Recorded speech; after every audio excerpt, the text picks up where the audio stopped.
So I managed to get this very rare HIGHSCREEN COLANI tower by Vobis, and I was totally surprised to find that it still has the original double-speed CD-ROM drive by Sony, featuring this pre-ATAPI standard 34-pin connector. So, as a tie-in to my previous episode about CD-ROM drives on MS-DOS, let's find out what's all about this one here and if it actually works also on the proprietary connector found on the Sound Blaster sound card. Obsolete computer technology is my passion. I'm the vintage collector and these are my stories.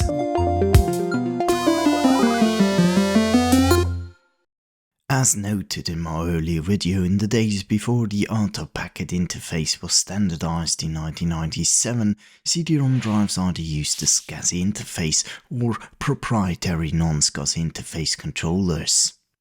And while PANASONIC and MITSUMI both used a 40-pin IDC connector and cable like the ID connectors, they were very different in pinout and thus incompatible. Sony, on the other hand, used a 34-pin interface similar to the 34-pin floppy cable, which was yet again incompatible as well. Firstly, I wanted to make the CD-ROM drive working with Sony's own proprietary controller. Secondly, I wanted to see if I can get it also working using the SONY CD-ROM interface on this Sound Blaster Vibra 16 sound card. Now, finding the drivers for the SONY CDU33A wasn't a big deal to begin with, but the struggles weren't far away. Initially I stopped by this website here only to find it download some obscure driver update utility. Well, not exactly what I need, less to say, would I trust it? So I went on and found two collections on archive.org. This one here features a collection of some, but not all Sony CD-ROM drivers.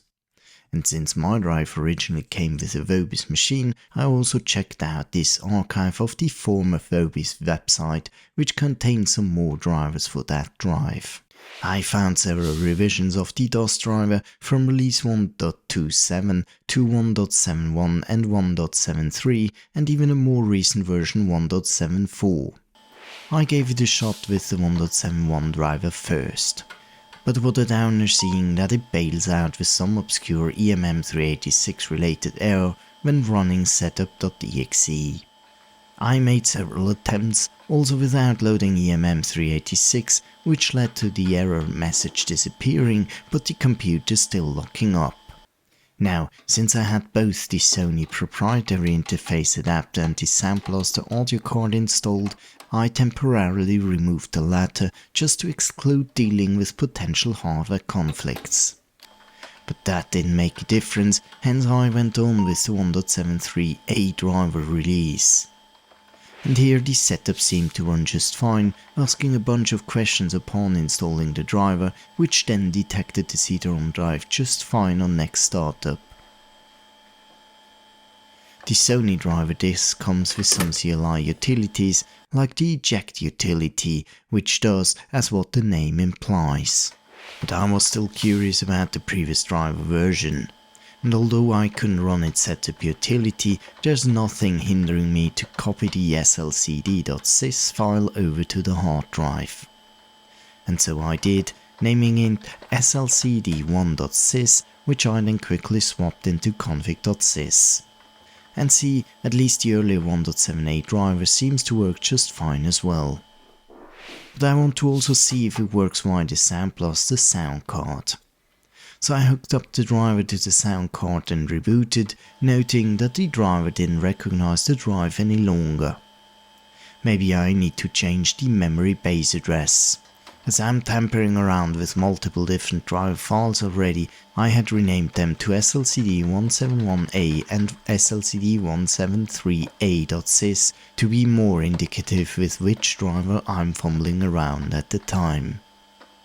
So I'm commenting the original driver statement and creating a new one, essentially changing the memory base address to 220 hex of the Sound Blaster.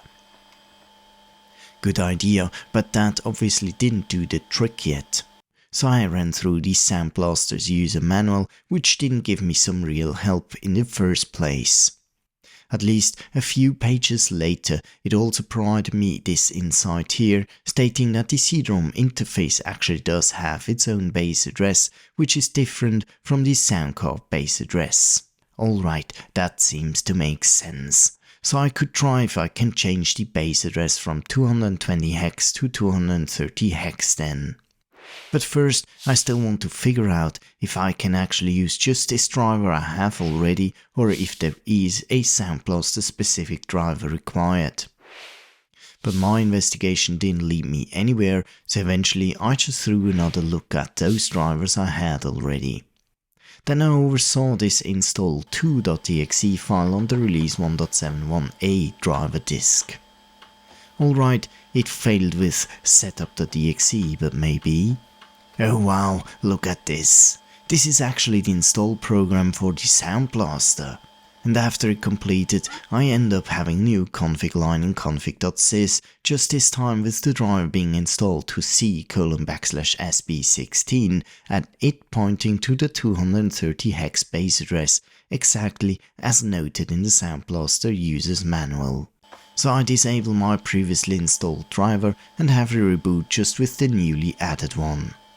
And obviously, it's the very same 1.71a driver that I had tried manually before, and it detects the CD-ROM drive via the Sound Blaster interface just fine.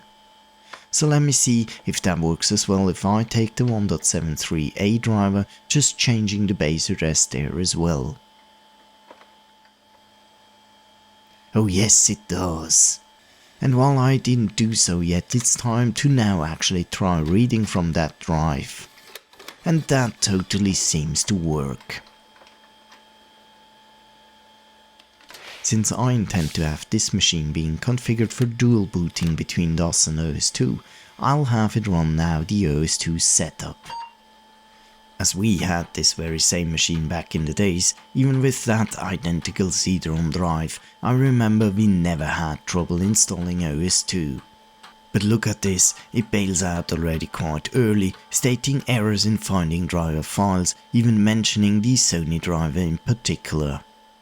Later on I get a more than clear error message about not detecting any CD-ROM drive. So I just started over, noting this time that OS2 throws even more obscure errors while reading from the floppy disk. I think I rather have a defective floppy disk, hence I'm recreating the OS2 boot floppies from DOS. But again, I ultimately end up on the very same error message again, not finding any CD-ROM drives. So I detached the drive from the Sound Blaster and hooked it up to the Sony interface adapter. And see there, this time it seems to work, ending up on the OS2 setup welcome screen. But the question remains, will it work with the Sound Blaster interface or not? I remember seeing an OS2 driver on these driver disks before, maybe this gives me some insight. It has a readme file, and although it mentions being specific to OS2 2.1 and not OS2 Warp, I think the parameterization as shown here is worth a try. It doesn't mention the Sound Blaster but just the Sony and MediaVision interface adapters. But let's see anyway what happens if I change it in OS2's config.sys.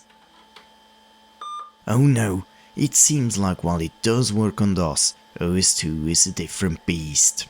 So it seems that I have to stick with the Sony interface controller to have the drive working in both worlds. And this is where I then gave up. It doesn't come without surprise seeing OS2 being totally picky here, and it also proves why later on all these proprietary CD-ROM drives have been replaced by ATAPI standard drives. At least I saw what I wanted to see, namely how to make this drive work with either the native controller or the additional interface on the Sound Blaster sound card. What do you think? Did I give in too early, or do you have any magic tricks of what I could have tried instead? Let me know in the comments below, I'm happy to discuss. May I comment on this? If you have been reading the driver's readme in its entirety, you'd seen this example here for connecting this drive to Sound Blaster card.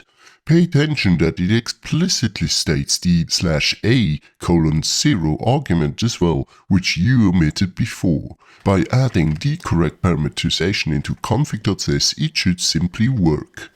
Alright, then please explain to me why it hangs on startup both while the boot floppies and on the fully installed OS2 system then. Anyways, I'm the Vintage Collector and this was my story for today. Thanks for watching and see you again next Sunday.